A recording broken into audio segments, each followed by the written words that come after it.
غسل کے فرائض پورے کرنے سے پہلے وضو کر لیں. ہاں، وضو کرنے کے بعد اب غسل کریں. سب سے پہلے آپ یہ دیکھیں، ایک تو غسل ہے ٹھنڈک حاصل کرنے کے لیے نل کے نیچے بیٹھ جائیں، جیسے رمضان میں کوئی حرج نہیں. پیاس تنگ کر رہی ہو آپ کی تو آپ غسل کر لیں، ذرا اس پہ افاقہ ہوتا شرن، اس میں کوئی حرج. ایک غسل ہوتا ہے میل کچیل دول کرنے کا، ٹھیک ہے، جیسے ہم جمعے میں عام طور پہ کرتے ہیں. ایک غسل جنابت ہے. غسل جنابت میں آپ کو برا مت مانی، غالباً 90% لوگ غسل صحیح نہیں کرتے. اعلی حضرت فاضل بریلوی رحمت اللہ تعالی علیہ غسل اور وضو کے احتیاط میں ایک پورا رسالہ لکھا ہے جس کا نام ہے تبیان الوضو. اب وہ چند باتیں میں آپ کو بتاتا ہوں کہ جو ہم سے رہ جاتی ہیں ناپاکی کے غسل. سب سے پہلے تو یہ بات آپ کے ذہن میں رہے کہ پورا بدن جس کو دھونا فرض ہے، ایک تل برابر یا بال برابر بھی جگہ خشک رہ جائے غسل نہیں ہوگا جب تک کہ وہاں پانی نہیں جائے. اب دیکھیے چند جگہیں ایسی جان کر کے آپ توجہ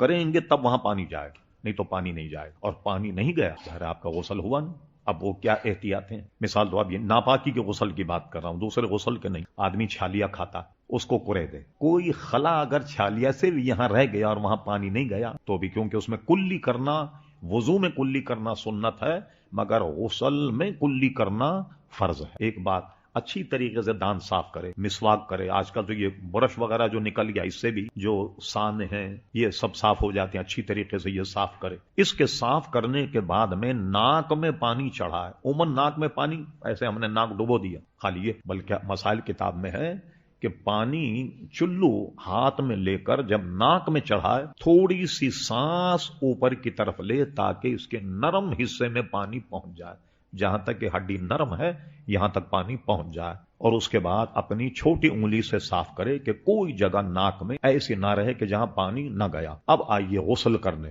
غسل کرنے میں ہم نے نہا لیا، یہ دیکھیے آپ ہاتھ لائے کان میں، یہ ایک ایسا کھڈا ہے، اس میں جب تک پانی نہیں جائے گا، اوپر سے آپ ڈالیں پانی نہیں جائے گا. تو آپ ایک چلو پانی لے کر کے یہ کھڈے تک پہنچائیں. یہ کھڈا جو نظر آ رہا ہے آپ کو گڑا، یہ اوپر سے پانی ڈالنے میں رہ جائے گا، یہاں پانی نہیں.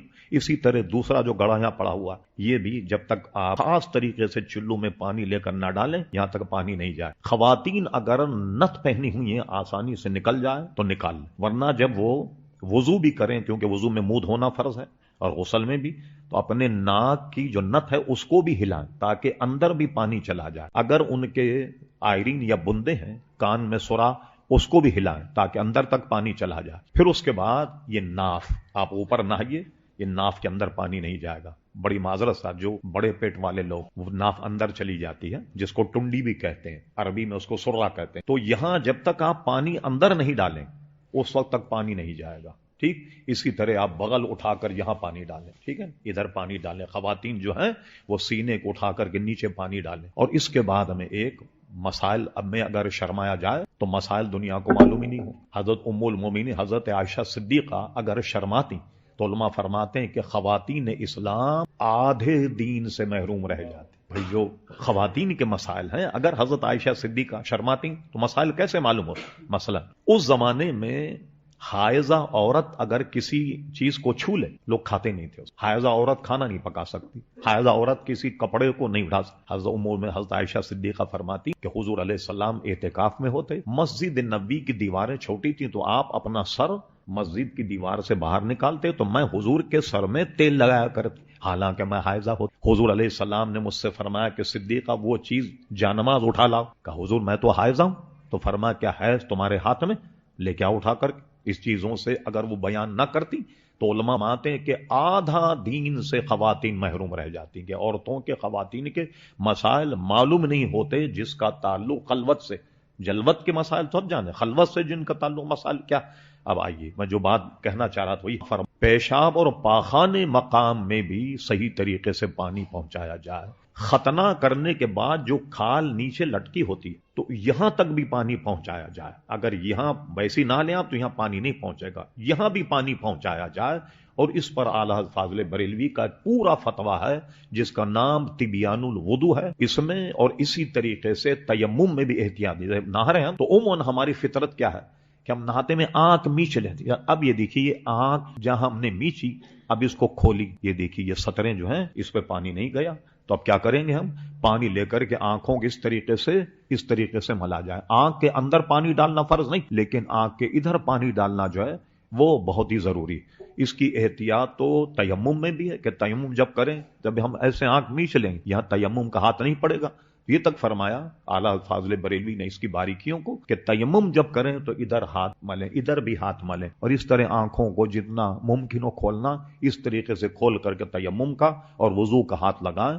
کوئی مقام جو وضو میں فرض ہیں اعضا، ہر جگہ پانی پہنچے، اور جو غسل میں اعضا فرض ہیں اس میں بھی ہر جگہ پانی پہنچنا یہ بے حد ضروری ہے، ورنہ اس کے بغیر ہمارا غسل جو ہے وہ درست نہیں ہوگا۔ اور اس کے نقصانات کیا ہیں یہ بھی سن لیجئے۔ اب حضور علیہ السلام نے نماز پڑھائی، آپ کو سہو ہو گیا، بھول ہو گئی، سجدے سہو، تو حضور علیہ السلام نے نماز کے بعد صحابہ سے مخاطب ہو کر فرمایا تم اپنے وضو صحیح کیا کرو، طہارت کامل کرو۔ مقتدی کی طہارت کامل نہ ہو امام بھول جاتا، یہ نہیں کہ میں اگر بھول گیا تو میں آپ کو کہوں گا آپ میں کوئی آدمی غسل کر کے نہیں آئے گا، نہیں، بلکہ بھولنے کا ایک سبب امام کا یہ بھی ہے کہ اگر اس کے مقتدی کی طہارت کامل نہ ہو تو یہ امام پر اتنی اثر انداز ہوتی کہ امام بھول جاتا اور اس کو سجدہ سہو ہو جاتا۔ ہر کام سیکھنے سے آتا، بغیر سیکھے کوئی کام نہیں آتا۔ آپ کے یہاں کوئی یہ اسپارک کر رہا ہو ذرا صاحب، یہ تھوڑی کہ بیٹھے میں افضل صاحب کو جوڑ دیں گے، نہیں، بولیں گے بھائی یہ خطرناک مسئلہ ہے، کرنٹ لگ جائے گا، آدمی مر جائے گا، کسی الیکٹریشین کو بلا۔ چھوٹا مسئلہ ہو، پائپ لنک کرنے لگ جائے، بھائی پلمبر کو بلا۔ ہم اس فن کا آدمی تلاش کرتے اور ہم سمجھتے ہیں کہ دین خود بخود آ جائے گا۔ مجھے بتائیے ہم نے وضو کرنا کسی سے سیکھا؟ نہیں بھائی، جیسے لوگ وضو کر رہے ہیں ہم بھی وضو کرنے لگ گئے، جیسے لوگ نماز پڑھتے ہیں ہم بھی نماز پڑھنے لگ گئے۔ کیا غسل کرنا، وضو کرنا کسی سے سیکھا؟ کسی سے بھی ہم نہیں سیکھا۔ میں بریلی شریف گیا، 68 کی بات ہے، حضور مفتی اعظم ہند رحمت اللہ تعالی علیہ وہ اس وقت باقاعدہ حیات، ان کا طریقہ یہ تھا، اور شاید ہمارے لیے ہو، طریقہ یہ تھا کہ باہر آن کر مسجد کے گوشے میں وضو کر، تو جب وہ وضو کرتے تو علماء، بڑے بڑے علماء اور مفتیان کرام لوگوں کہتے کہ غور سے دیکھو تاکہ تمہیں وضو کرنا ہے، کہ وضو کیسے کیا جاتا۔ تو ہم کوئی استاد ہمارے سر پہ کھڑا ہو اور ہم سے کہہ دیکھو اس طرح ہاتھ دو، اس طرح ہاتھ دو، اس طرح ہاتھ دو، یوں اس طریقے سے وضو کرو، اس طریقے سے غسل کرو، ہم نے تو نہیں سیکھا۔ اذان ہمارے لوگ کہتے ہیں، اذان بھی ہم نے کسی استاد سے نہیں سیکھی ہوگی۔ نماز ہم پڑھتے ہیں، نماز بھی ہم نے کسی استاد سے نہیں سیکھی ہوگی، اور اسی طریقے سے غسل بھی کسی استاد سے نہیں سیکھا، وضو کرنا بھی کسی استاد سے نہیں سیکھا۔ تو بغیر سیکھے جب دوسرے کام نہیں آتے تو دین کو ہم نے ایسی لاوارث چھوڑ دیا کہ یہ خود بخود آ جائے، نہیں آئے گا خود بخود جب تک کہ اس کو سیکھا نہیں جائے۔ اس لیے فرمایا کہ 1000 رکعت نماز سے بہتر ہے کہ فقہ کا ایک مسئلہ یاد کر لیا، جو دین کا مسئلہ ہے اس کو یاد کرنا یہ 1000 رکعت سے بھی بہتر ہے، اس لیے کہ اس کا دار و مدار جو ہے آدمی کی زندگی